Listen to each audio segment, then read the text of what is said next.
News ಫಸ್ಟ್ಗೆ ಸ್ವಾಗತ. ಮುಖ್ಯಾಂಶಗಳು: ವಿವಿಧ ಇಲಾಖೆಗಳ ಅಭಿವೃದ್ಧಿಯ ಯೋಜನೆಗಳ ಉದ್ಘಾಟನೆಯ ಕಾರ್ಯಕ್ರಮ ನೆರವೇರಿಸಿದ ಸಿಎಂ ಡಿಕೆ ಶಿವಕುಮಾರ್. ಉಂಚಳ್ಳಿಯಲ್ಲಿ ಸ್ಕಾಡ್ವೇಸ್ ಸಂಸ್ಥೆಯಿಂದ ನಾಟಿ ಹಬ್ಬ ಅತ್ಯಂತ ಯಶಸ್ವಿಯಾಗಿ ಸಂಪನ್ನಗೊಂಡಿತು. ಉತ್ತರ ಕನ್ನಡ ಜಿಲ್ಲಾ ಹಾಗೂ ಧಾರ್ಮಿಕ ದೇವಾಲಯಗಳ ಮಹಾಮಂಡಲದವರಿಂದ ಜಿಲ್ಲಾಧಿಕಾರಿಗೆ ಮನವಿ. ಶಿರಸಿ ಲಯನ್ಸ್ ಕ್ಲಬ್ ಮೂಲಕ ಟಿಎಸ್ಎಸ್ ಆಸ್ಪತ್ರೆಗೆ doctor Bhaskar Swadi charitable ಟ್ರಸ್ಟ್ನಿಂದ ಹೆಮೋಜಿನ್ dialysis ಯಂತ್ರದ ಕೊಡುಗೆ. ಮಂಗಳೂರು ಹೈಕೋರ್ಟ್ ಸಂಚಾರಿ ಪೀಠಕ್ಕೆ ಉತ್ತರ ಕನ್ನಡ ಜಿಲ್ಲೆ ಸೇರ್ಪಡೆಗೆ ಶಾಸಕ ಶಿವರಾಂ ಹೆಬ್ಬಾರ್ ಅವರಿಂದ ತೀವ್ರ ವಿರೋಧ. ಜಿಲ್ಲೆಯಾದ್ಯಂತ 11,23,024 ಆನ್ಯುಮರೇಷನ್ ಫಾರ್ಮ್ ಗಣಕೀಕರಣ. ಸಂಸದ ಭವನದಲ್ಲಿಂದು ನಮ್ಮ ಹೆಮ್ಮೆಯ ಗೌರವಾನ್ವಿತ ಪ್ರಧಾನಮಂತ್ರಿಗಳಾದ ಶ್ರೀ ನರೇಂದ್ರ ಮೋದಿ ಅವರನ್ನ ಭೇಟಿ ಮಾಡಿ ನಮ್ಮ ಕ್ಷೇತ್ರದ ಸರ್ವಾಂಗೀಣ ಅಭಿವೃದ್ಧಿಯ ಕುರಿತಂತೆ ಚರ್ಚೆ. ಹಳಿಯಾಳ ಪೊಲೀಸರಿಂದ ಮಿಂಚಿನ ಬೇಟೆ. 110/11 ಕೆವಿ ಉಪಕೇಂದ್ರದಿಂದ ಹೊರಡುವ ಗ್ರಾಮೀಣ ಮಾರ್ಗಗಳಲ್ಲಿ ವಿದ್ಯುತ್ ವ್ಯತ್ಯಯ. ಕೋಲಾರ ಜಿಲ್ಲೆಯ ಮಾಲೂರು ತಾಲೂಕಿನಲ್ಲಿ ಸೋಮವಾರ ನಡೆದ ವಿವಿಧ ಇಲಾಖೆಗಳ ಅಭಿವೃದ್ಧಿಯ ಯೋಜನೆಗಳ ಉದ್ಘಾಟನಾ ಕಾರ್ಯಕ್ರಮಕ್ಕೆ ಸಿಎಂ ಡಿಕೆ ಶಿವಕುಮಾರ್ ಅವರು ಚಾಲನೆ ನೀಡಿ ಮಾತನಾಡಿದರು.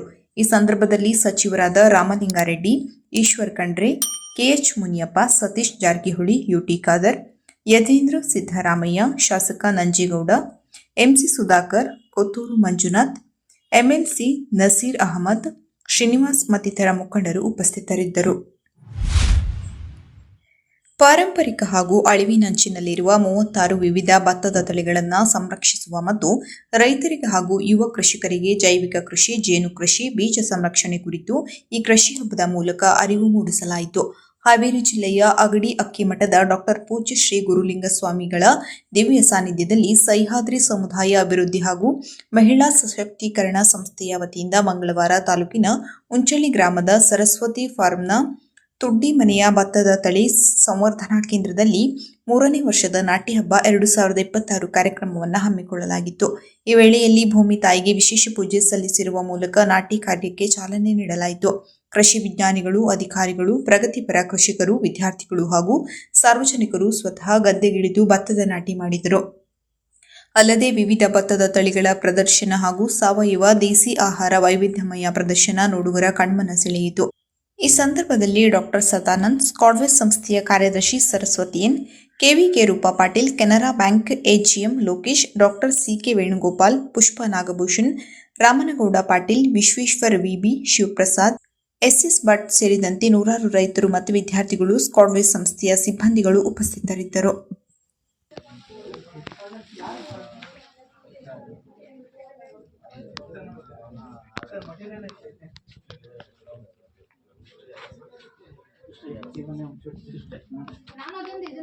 ಒಂಚೂರು ಮಾಡ್ತಾರೆ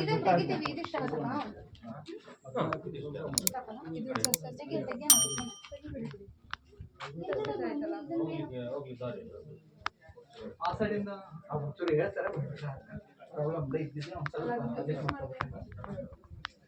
ಯಾವ್ದು ಅನುಮಾನ ಇತ್ತು ಅಂತ ತೆಗಿಲ್ಲ ಇದು ಅಕ್ಕ ಕಟೋರಿ ಎಲ್ಲ ಅಲ್ಲಿ ಬಿಟ್ಟು ಒಳಗೆ ಬರ್ತಾ ಇದೆ.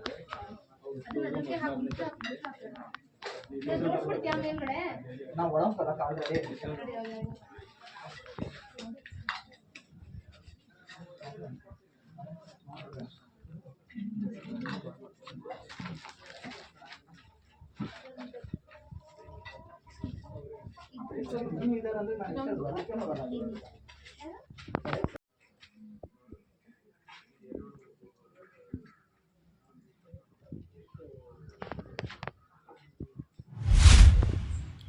ಉತ್ತರ ಕನ್ನಡ ಜಿಲ್ಲೆಯ ವಿವಿಧ ದೇವಾಲಯಗಳಿಗೆ ಆಡಳಿತಾಧಿಕಾರಿಗಳನ್ನು ನೇಮಕ ಮಾಡುವುದು, ವ್ಯವಸ್ಥಾಪನಾ ಸಮಿತಿಗಳನ್ನು ರಚಿಸುವುದು ಹಾಗೂ ಇತರೆ ಆಡಳಿತಾತ್ಮಕ ಪ್ರಕ್ರಿಯೆಗಳನ್ನು ಕೈಗೊಳ್ಳುವ ಕುರಿತು ಉಂಟಾಗಿರುವ ವಿಷಯವು ಸರ್ವೋಚ್ಚ ನ್ಯಾಯಾಲಯದ ವಿಚಾರಣೆಯಲ್ಲಿರುವ ಹಿನ್ನೆಲೆಯಲ್ಲಿ ನ್ಯಾಯಾಲಯದ ಅಂತಿಮ ತೀರ್ಪು ಹೊರಬರುವವರೆಗೆ ಇಂತಹ ಆಡಳಿತಾತ್ಮಕ ಪ್ರಕ್ರಿಯೆಗಳನ್ನು ಸ್ಥಗಿತಗೊಳಿಸುವಂತೆ ಜಿಲ್ಲಾಧಿಕಾರಿಗಳಿಗೆ ಉತ್ತರ ಕನ್ನಡ ಜಿಲ್ಲಾ ಹಿಂದೂ ಧಾರ್ಮಿಕ ಮಹಾಮಂಡಳದ ವತಿಯಿಂದ ಮನವಿ ಸಲ್ಲಿಸಲಾಯಿತು.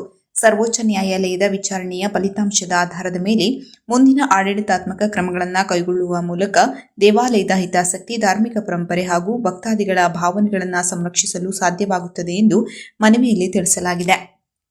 ಈ ಸಂದರ್ಭದಲ್ಲಿ ಉತ್ತರ ಕನ್ನಡ ಜಿಲ್ಲಾ ಹಿಂದೂ ಧಾರ್ಮಿಕ ದೇವಾಲಯಗಳ ಮಹಾಮಂಡಳದ ರಾಜ್ಯಾಧ್ಯಕ್ಷ ರವಿ ಬೆಳ್ಳಿಮನೆ, ಮಾರಿಕಾಂಬಾ ದೇವಾಲಯದ ಉಪಾಧ್ಯಕ್ಷ ಅಶೋಕ್ ಎಸ್ ಪವಾರ್, ಮಹಾಮಂಡಳದ ಉಪಾಧ್ಯಕ್ಷ ಮಾರುತಿ ಓಂಕಾರ್, ರವೀಂದ್ರ ಪವಾರ್, ಮೋಹನ್ ಸಾಲೆ ಹಿತ್ತಲ, ದೇವಾನಂದ್ ಗಾಂವ್ಕರ್, ಪಿವಿ ದೇಸಾಯಿ, ಶಾಂತಾರಾಮ್ ಹೆಗಡೆ, ಮಸ್ಕುತಿ ಮತ್ತು ಇತರ ಪ್ರಮುಖರು ಉಪಸ್ಥಿತರಿದ್ದರು.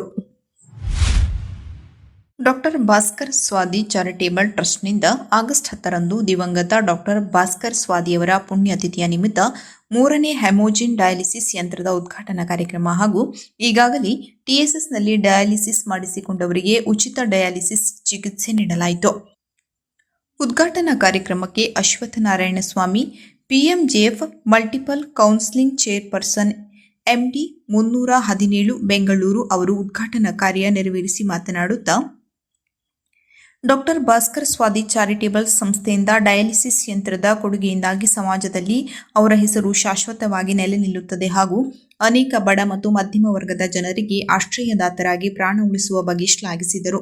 ಮುಖ್ಯ ಅತಿಥಿಗಳಾಗಿ ಗೇಟ್ವೈಸ್ ಏರಿಯಾ ಲೀಡರ್ ಲಮೋಹನ್ ಕುಮಾರ್ ಎನ್ಪಿಎಂಜೆಎಫ್ ಬೆಂಗಳೂರು ಅವರು ಮಾತನಾಡುತ್ತಾ, ಲಯನ್ಸ್ ಕ್ಲಬ್ ಸಮಾಜದಲ್ಲಿ ಇಂತಹ ಸೇವಾ ಕಾರ್ಯಕ್ರಮಗಳಿಂದ ಅನೇಕ ಜೀವಿಗಳ ಪ್ರಾಣ ಉಳಿಸುವ ಈ ಸತ್ಕಾರ್ಯಕ್ಕೆ ನೆರವಾಗಿರುವ ಡಾಕ್ಟರ್ ಭಾಸ್ಕರ್ ಸ್ವಾದಿ ಅವರು ಸದಾ ಜನಮನದಲ್ಲಿ ಚಿರಸ್ಥಾಯಿಯಾಗಿ ನಿಲ್ಲುತ್ತಾರೆ ಎಂದು ಪ್ರಶಂಸಿಸಿದರು. ಅಧ್ಯಕ್ಷತೆ ವಹಿಸಿದ ಲಯನ್ಸ್ ಕ್ಲಬ್ಬಿನ ಅಧ್ಯಕ್ಷ ಲ ಮನೋಹರ್ ಮಲ್ಮನಿಯವರು ವರ್ಷಂಪ್ರತಿ ಡಾಕ್ಟರ್ ಭಾಸ್ಕರ್ ಸ್ವಾದಿಯವರ ಹೆಸರಿನಲ್ಲಿ ಅನಾರೋಗ್ಯದಲ್ಲಿ ಬಳಲುತ್ತಿರುವ ಸಮಾಜದ ಕಟ್ಟಕಡೆಯ ವ್ಯಕ್ತಿಯ ಜೀವರಕ್ಷಣೆಗೆ ಧನ ಸಹಾಯ, ವೈದ್ಯಕೀಯ ನೆರವು ನೀಡುವ ಮೂಲಕ ಡಾಕ್ಟರ್ ಭಾಸ್ಕರ್ ಸ್ವಾದಿಯವರ ಆತ್ಮಕ್ಕೆ ಚಿರಶಾಂತಿ ಕೋರುತ್ತಾ ಜನಮಾನಸದಲ್ಲಿ ಅವರ ಹೆಸರು ಅಜರಾಮರವಾಗಲು ಟ್ರಸ್ಟ್ ಕೈಗೊಳ್ಳುತ್ತಿರುವ ಕಾರ್ಯಗಳು ಮಾದರಿಯಾಗಿವೆ ಎಂದು ಬಣ್ಣಿಸಿದರು. ವೇದಿಕೆಯಲ್ಲಿ ಟಿಎಸ್ಎಸ್ ಅಧ್ಯಕ್ಷರಾದ ಶ್ರೀ ಗೋಪಾಲಕೃಷ್ಣ ವೈದ್ಯರು, ಉಪಾಧ್ಯಕ್ಷರಾದ ಶ್ರೀ ಎಂವಿ ಜೋಶಿ, ಖಜಾಂಚಿಗಳಾದ ಶ್ರೀ ಎಂಪಿ ಹೆಗಡೆ ಬಪ್ಪನಹಳ್ಳಿ, ಕಾರ್ಯದರ್ಶಿಯಾದ ಹರಿಹರ್ ಹೆಗಡೆ ಬಾಳೆತೋಟ, ಡಾಕ್ಟರ್ ಗೌತಮ್ ಶೇಟ್ ಹಾಗೂ major doctor J B Karanth, lions ಕ್ಲಬ್ನ ಕಾರ್ಯದರ್ಶಿ ಬಸವರಾಜ್ ಚಕ್ರಸಾಲಿ ಹಾಗೂ ಅನೇಕ ಪದಾಧಿಕಾರಿಗಳು ಮತ್ತು ಸದಸ್ಯರು ಡಾಕ್ಟರ್ ಭಾಸ್ಕರ್ ಸ್ವಾದಿ ಟ್ರಸ್ಟ್ನ ಟ್ರಸ್ಟಿಗಳು ಹಾಗೂ ಟಿಎಸ್ಎಸ್ ಸಂಸ್ಥೆಯ ಟ್ರಸ್ಟಿಗಳು ಹಾಗೂ ಸಾರ್ವಜನಿಕರು ಉಪಸ್ಥಿತರಿದ್ದರು. ಮಂಗಳೂರಿನಲ್ಲಿ ಪ್ರಸ್ತಾಪಿಸಲಾಗಿರುವ ಹೈಕೋರ್ಟ್ ಸಂಚಾರಿ ಪೀಠಕ್ಕೆ ಉತ್ತರ ಕನ್ನಡ ಜಿಲ್ಲೆಯನ್ನು ಸೇರ್ಪಡೆ ಮಾಡುವ ಪ್ರಸ್ತಾವನೆಗೆ ಶಾಸಕ ಶಿವರಾಂ ಹೆಬ್ಬಾರ್ ಅವರು ತೀವ್ರ ವಿರೋಧ ವ್ಯಕ್ತಪಡಿಸಿದ್ದು, ಈ ಸಂಬಂಧ ಉತ್ತರ ಕನ್ನಡ ಜಿಲ್ಲಾ ಬಾರ್ ಅಸೋಸಿಯೇಷನ್ ಹಾಗೂ ವಿವಿಧ ಸಂಘಟನೆಗಳು ಕರೆ ನೀಡಿರುವ ಹೋರಾಟಕ್ಕೆ ಸಂಪೂರ್ಣ ಬೆಂಬಲ ಘೋಷಿಸಿದ್ದಾರೆ. ಈ ಕುರಿತು ವಿಡಿಯೋ ಸಂದೇಶದ ಮೂಲಕ ಪ್ರತಿಕ್ರಿಯಿಸಿರುವ ಶಾಸಕ ಶಿವರಾಂ ಹೆಬ್ಬಾರ್ ಅವರು, ಉತ್ತರ ಕನ್ನಡ ಜಿಲ್ಲೆಯನ್ನು ಮಂಗಳೂರು ಸಂಚಾರಿ ಪೀಠದ ವ್ಯಾಪ್ತಿಗೆ ಸೇರ್ಪಡೆಗೊಳಿಸುವ ಪ್ರಸ್ತಾವನೆ ಜಿಲ್ಲೆಯ ಜನರಿಗೆ ಅನಾನುಕೂಲ ಉಂಟು ಮಾಡಲಿದೆ ಎಂದು ತಿಳಿಸಿದ್ದಾರೆ. ಉತ್ತರ ಕನ್ನಡ ಜಿಲ್ಲೆಯ ಜನರ ಹಿತದೃಷ್ಟಿಯಿಂದ ಈ ಪ್ರಸ್ತಾವನೆಯನ್ನ ನಾನು ತೀವ್ರವಾಗಿ ವಿರೋಧಿಸುತ್ತೇನೆ. ಮುಖ್ಯ ನ್ಯಾಯಮೂರ್ತಿಗಳು ಹಾಗೂ ರಾಜ್ಯದ ಮುಖ್ಯಮಂತ್ರಿಗಳು, ಉತ್ತರ ಕನ್ನಡ ಜಿಲ್ಲೆಯ ಶಾಸಕರು ಮತ್ತು ಜಿಲ್ಲಾ ಬಾರ್ ಅಸೋಸಿಯೇಷನ್ನ ಪದಾಧಿಕಾರಿಗಳೊಂದಿಗೆ ಚರ್ಚಿಸಿ ಜಿಲ್ಲೆಯ ಜನರಿಗೆ ನ್ಯಾಯ ದೊರಕಿಸುವ ರೀತಿಯಲ್ಲಿ ಸೂಕ್ತ ನಿರ್ಧಾರ ಕೈಗೊಳ್ಳಬೇಕೆಂದು ಅವರು ಆಗ್ರಹಿಸಿದ್ದಾರೆ. ಉತ್ತರ ಕನ್ನಡ ಜಿಲ್ಲೆಯನ್ನ ಮಂಗಳೂರು ಪೀಠದ ವ್ಯಾಪ್ತಿಗೆ ಸೇರಿಸಿದರೆ ಜಿಲ್ಲೆಯ ದೂರದ ಪ್ರದೇಶಗಳ ಜನರು ನ್ಯಾಯಾಂಗ ಸೇವೆ ಪಡೆಯಲು ಸುಮಾರು 400 ಕಿಲೋಮೀಟರ್ವರೆಗೆ ಪ್ರಯಾಣಿಸಬೇಕಾದ ಪರಿಸ್ಥಿತಿ ಎದುರಾಗಬಹುದು. ಇದರಿಂದ ಸಾರ್ವಜನಿಕರಿಗೆ ಹೆಚ್ಚಿನ ಸಮಯ, ಹಣ ಹಾಗೂ ಪ್ರಯಾಣದ ತೊಂದರೆ ಉಂಟಾಗುವ ಸಾಧ್ಯತೆ ಇದೆ. ಆದ್ದರಿಂದ ಜಿಲ್ಲೆಯ ಭೌಗೋಳಿಕ ವ್ಯಾಪ್ತಿ, ಜನರ ಅನುಕೂಲ ಹಾಗೂ ನ್ಯಾಯಾಂಗ ಸೇವೆ ಪಡೆಯುವ ಹಕ್ಕನ್ನು ಪರಿಗಣಿಸಿ ಯಾವುದೇ ನಿರ್ಧಾರ ಕೈಗೊಳ್ಳಬೇಕು. ಉತ್ತರ ಕನ್ನಡ ಜಿಲ್ಲೆಯ ಜನರ ಹಿತಕ್ಕೆ ಧಕ್ಕೆ ತರುವ ಯಾವುದೇ ಪ್ರಸ್ತಾವನೆಯನ್ನು ಒಪ್ಪಿಸಿಕೊಳ್ಳಲು ಸಾಧ್ಯವಿಲ್ಲ ಎಂದು ಶಾಸಕ ಶಿವರಾಂ ಹೆಬ್ಬಾರ್ ಅವರು ಸ್ಪಷ್ಟಪಡಿಸಿದ್ದಾರೆ. ಉತ್ತರ ಕನ್ನಡ ಜಿಲ್ಲೆ ಬಾರ್ ಅಸೋಸಿಯೇಷನ್ ಉತ್ತರ ಕನ್ನಡ ಜಿಲ್ಲೆಯನ್ನು ಧಾರವಾಡದ ಹೈಕೋರ್ಟ್ ಬೆಂಚಲ್ಲಿ ಇಡಬೇಕು, ಮಂಗಳೂರಿಗೆ ವರ್ಗಾವಣೆ ಆಗಬಾರದು ಹೇಳುವ ಹೇಳಿಕೆ ಅತ್ಯಂತ ಸಮಂಜಸ ಮತ್ತು ವಾಸ್ತವಿಕ. ಇದಕ್ಕೆ ನನ್ನ ಸಂಪೂರ್ಣ ಬೆಂಬಲ ಇದೆ. ನಾನು ವಿಧಾನಸಭೆಯಲ್ಲೂ ಕೂಡ ಈ ಕುರಿತು ಮಾತನಾಡ್ತೇನೆ. ಯಾವುದೇ ಕಾರಣಕ್ಕಾಗೂ ಮುಖ್ಯ ನ್ಯಾಯಮೂರ್ತಿಗಳು ಮತ್ತು ಮುಖ್ಯಮಂತ್ರಿಗಳು ಈ ಕುರಿತು ಉತ್ತರ ಕನ್ನಡ ಜಿಲ್ಲೆಯ ಶಾಸಕರು ಮತ್ತು ಬಾರ್ ಅಸೋಸಿಯೇಷನ್ ಜೊತೆ ಚರ್ಚೆ ಮಾಡಬೇಕು. ಮುಖ್ಯ ನ್ಯಾಯಮೂರ್ತಿಗಳು ಕೂಡ ಈ ಕುರಿತು ಚರ್ಚೆ ಮಾಡಿ ನ್ಯಾಯಾಂಗ ವ್ಯವಸ್ಥೆಯಲ್ಲಿ ನ್ಯಾಯಕ್ಕೆ ಅವಕಾಶ ಸಿಗಬೇಕು. ಅಕಸ್ಮಾತ್ ಹೆಚ್ಚು ಕಮ್ಮಿ ಆದರೆ ನಾವು 70 ಕಿಲೋಮೀಟರ್ ಇರತಕ್ಕಂಥ ಉತ್ತರ ಕನ್ನಡ ಜಿಲ್ಲೆ ಕೆಲವೇ ಪ್ರದೇಶ 450 ಕಿಲೋಮೀಟರ್ಗಿಂತ ಹೆಚ್ಚು ದೂರ ಹೋಗಬೇಕಾಗತ್ತೆ. ಆ ಕಾರಣಕ್ಕಾಗಿ ಉತ್ತರ ಕನ್ನಡ ಜಿಲ್ಲೆ ಈಗಿದ್ದಂತೆ ಧಾರವಾಡ ಪೀಠದಲ್ಲೇ ಮುಂದುವರಿಬೇಕು ಅಂತೇಳಿ ನಾನು ಒತ್ತಾಯ ಮಾಡ್ತೀನಿ ಮತ್ತು ಹೋರಾಟಕ್ಕೆ ನನ್ನ ಪೂರ್ಣ ಬೆಂಬಲ ಇದೆ. ಉತ್ತರ ಕನ್ನಡ ಜಿಲ್ಲೆಯಲ್ಲಿ ಮತದಾರರ ಪಟ್ಟಿ ವಿಶೇಷ ಸಮಗ್ರ ಪರಿಷ್ಕರಣೆ 2026 ಪ್ರಕ್ರಿಯೆ ಚುರುಕಿನಿಂದ ಸಾಗಿದ್ದು, ಜಿಲ್ಲೆಯಲ್ಲಿ ಒಟ್ಟು 12,30,37 ಮತದಾರರಿದ್ದು, ಪ್ರತಿಯೊಬ್ಬರಿಗೂ ಆನ್ಯುಮರೇಷನ್ ಫಾರ್ಮ್ಗಳನ್ನು ವಿತರಿಸಲಾಗಿದೆ. ಇದುವರೆಗೂ ಜಿಲ್ಲೆಯಾದ್ಯಂತ 11,23,024 ಫಾರಂಗಳನ್ನು ಗಣಕೀಕರಣಗೊಳಿಸಲಾಗಿದೆ ಎಂದು ಜಿಲ್ಲಾ ಚುನಾವಣಾಧಿಕಾರಿ ಹಾಗೂ ಜಿಲ್ಲಾಧಿಕಾರಿ ಕೆ. ಲಕ್ಷ್ಮೀಪ್ರಿಯಾ ತಿಳಿಸಿದ್ದಾರೆ. ಈವರೆಗಿನ ಮನೆ ಭೇಟಿಯ ಸಂದರ್ಭದಲ್ಲಿ ಸ್ಥಳಾಂತರ, ಮರಣ ಹಾಗೂ ದ್ವಿಪ್ರತಿ ಪ್ರಕರಣಗಳಿಗೆ ಸಂಬಂಧಿಸಿದಂತೆ ಒಟ್ಟು 1,07,013 ಮತದಾರರನ್ನು ಗುರುತಿಸಲಾಗಿದೆ. ಇದರಲ್ಲಿ 45,558 ಶಾಶ್ವತ ವಲಸೆ ಹಾಗೂ 44,006 ಮರಣ ಹೊಂದಿದ ಪ್ರಕರಣಗಳು, 12,616 ದ್ವಿಪ್ರತಿಗಳು ಸೇರಿವೆ ಎಂದು ತಿಳಿಸಿದ್ದಾರೆ. ಸಂಸತ್ ಭವನದಲ್ಲಿಂದು ನಮ್ಮ ಹೆಮ್ಮೆಯ ಗೌರವಾನ್ವಿತ ಪ್ರಧಾನಮಂತ್ರಿಗಳಾದ ಶ್ರೀ ನರೇಂದ್ರ ಮೋದಿಯವರನ್ನ ಭೇಟಿ ಮಾಡಿ ನಮ್ಮ ಕ್ಷೇತ್ರದ ಸರ್ವಾಂಗೀಣ ಅಭಿವೃದ್ಧಿಯ ಕುರಿತಂತೆ ವಿವರಿಸಿದರು. ನಮ್ಮ ಕ್ಷೇತ್ರದ ವೈಶಿಷ್ಟ್ಯತೆಯ ಬಗ್ಗೆ ಹೆಮ್ಮೆ ವ್ಯಕ್ತಪಡಿಸಿದ ಮಾನ್ಯ ಪ್ರಧಾನಿಯವರು ಕ್ಷೇತ್ರದ ಸಮಗ್ರ ವಿಕಾಸದ ವಿಷಯವಾಗಿ ತಮ್ಮ ವಿಶಾಲ ದೃಷ್ಟಿಕೋನದ ವಿಚಾರಗಳನ್ನು ಹಂಚಿಕೊಂಡು ಮಾರ್ಗದರ್ಶನ ನೀಡಿದರು. ಉತ್ತರ ಕನ್ನಡ ಜಿಲ್ಲೆಯ ಸಂಸದರಾದ ವಿಶ್ವೇಶ್ವರ ಹೆಗಡೆ ಕಾಗೇರಿಯವರು ಪ್ರಧಾನಮಂತ್ರಿಗಳಿಗೆ ಹೃತ್ಪೂರ್ವಕ ಕೃತಜ್ಞತೆಗಳನ್ನು ಸಲ್ಲಿಸಿದ್ದಾರೆ. ಸರಗಳ್ಳರನ್ನ ಬಂಧಿಸಿ ಸುಮಾರು 4.5 ಲಕ್ಷ ರೂಪಾಯಿ ಬೆಲೆಯ ಬಂಗಾರದ ಮಂಗಲಸೂತ್ರ ವಶಕ್ಕೆ ಪಡೆದ ಪೊಲೀಸರು. ಹೊಸ ಹಡಗಲಿಯ ಶಶಿಧರ್ ಒಳವಪ್ಪ ಬಾರ್ಕಿ, ಹಳಿಯಾಳ ತಾಲೂಕಿನ ಕೆಕೆಹಳ್ಳಿಯ ಕಿರಣ್ ಧರ್ಮರಾಜ್ ಗೋಡಿಮನಿ ಹಾಗೂ ಹಳಿಯಾಳ ಮಡ್ಡಿಯ ವಾಸೀಂ ಶಿರಾಜುದ್ದೀನ್ ಚವಾಣ್ ಬಂಧಿತ ಆರೋಪಿಗಳು ಫೆಬ್ರವರಿ 9, 2026ರಂದು ಮಹಿಳೆಯೋರ್ವರ ಕೊರಳಿನಲ್ಲಿದ್ದ ಮಂಗಲಸೂತ್ರವನ್ನು ಕಿತ್ತುಕೊಂಡು ಕಣ್ತಪ್ಪಿಸಿಕೊಂಡಿದ್ದರು. ಡಿವೈಎಸ್ಪಿ ಶಿವಾನಂದ್ ಮದರಗಂಟಿ ಮಾರ್ಗದರ್ಶನದಲ್ಲಿ ಸಿಪಿಐ ಜೈಪಾಲ್ ಪಾಟೀಲ್ ನೇತೃತ್ವದಲ್ಲಿ ನಡೆದ ಕಾರ್ಯಾಚರಣೆಯಲ್ಲಿ ಪಿಎಸ್ಐಗಳಾದ ಕೃಷ್ಣೇಗೌಡ ಅರಕೇರಿ, ಮಹೇಶ್ ಮಾಳಿ, ಸಿಬ್ಬಂದಿಗಳಾದ ಭೀಮಪ್ಪ ಕದರಮಂಡಲಗಿ, ಶ್ರೀಶೈಲ ಜಿಎಂ, ಲಕ್ಷ್ಮಣ್ ಪೂಜಾರಿ, ಅರವಿಂದ್ ಭಜಂತ್ರಿ, ಮಂಜುನಾಥ್ ಬಾಲಿ, ನಿಂಗಪ್ಪ ಬಳ್ಳಾರಿ, ವಿನೋದ್ ಬಸವರಾಜ್ ಚೌಡಿ, ಬಸವರಾಜ್ ತ್ಯಾಪಿ ಇತರರು ಪಾಲ್ಗೊಂಡಿದ್ದರು.